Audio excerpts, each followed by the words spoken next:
নামাজ নাই যার, জানাজা নাই তার, আল্লাহর ফেরেশতার পর্যন্ত তোমার দিকে তাকিয়ে থাকে। তুমি কেন নামাজ পড়ো না? কেন নামাজ পড়ো না?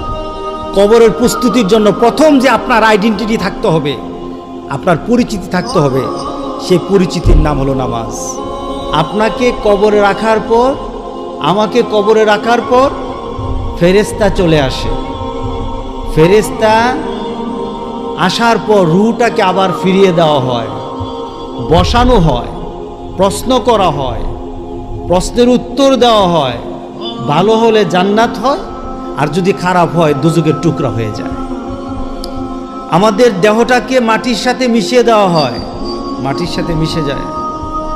কিন্তু আমাদের আখেরাতের পথিক যখন আমাদের আখেরাতের জন্য ওঠানো হবে, তখন মাটি থেকে আমাদের দেহগুলিকে একত্রিত করা হবে।